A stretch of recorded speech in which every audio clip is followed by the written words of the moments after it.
J'ai toujours entendu, j'ai toujours su que la Deuxième Guerre mondiale a commencé en 1939 et c'était en 1945. Mais il y a quelqu'un qui a décidé de faire mentir cette information. Et ce dernier s'appelle Hiro Onoda. C'est un soldat japonais qui était au front aux Philippines. Et quand l'ennemi a pris le dessus, il a décidé de se cacher dans les forêts philippiennes. La guerre est terminée, il était toujours caché. Quand il entendait un bruit, il pensait que c'était l'ennemi.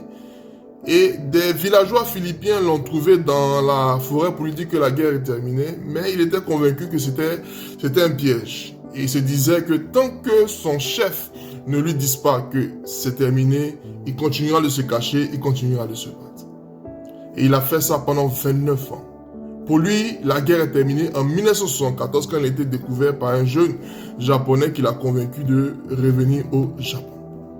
Cette histoire est drôle, elle est triste à la fois et ça me fait penser à certains chrétiens ou certains croyants, même certains non-croyants qui, quand on leur dit que Jésus-Christ est mort à la croix pour le péché, ils disent non, moi j'ai beaucoup péché et j'ai été prostitué, j'ai été vendeur de drogue, il n'y a pas de pardon pour moi. Il y a d'autres qui, quand on leur dit que Jésus-Christ a été frappé, blessé par ses meurtrissures, ils sont guéris. Ils disent non, moi c'est pas possible, cette maladie c'est une maladie incurable ou c'est une maladie générationnelle, mon père a eu, mon grand-père a eu, je vais mourir de cette maladie. Mais non, Jésus-Christ a payé tout à la croix. Et quand il y a certains, quand on leur dit que Jésus-Christ a vaincu les démons, les sorciers, les mystiques, la puissance des ténèbres, Satan à la croix, ils disent non, ils ont peur. Ils ont peur d'aller au village parce que pour eux, il y a trop de sorciers. Mais laissez-moi vous dire que à la croix, Jésus-Christ a tout payé. Ne vis pas comme si Jésus-Christ était encore mort.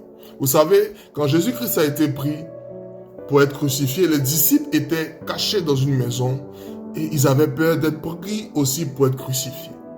Mais 3 jours plus tard, Jésus a vaincu la mort, il s'est présenté à eux. Il leur a dit quelque chose que vous devez retenir pour vous-même. La première chose qu'il leur a dit, soyez en paix. La deuxième chose qu'il leur a dit, allez, je vous envoie comme le Père m'a envoyé. La troisième des choses qu'il leur a dit, recevez le Saint-Esprit.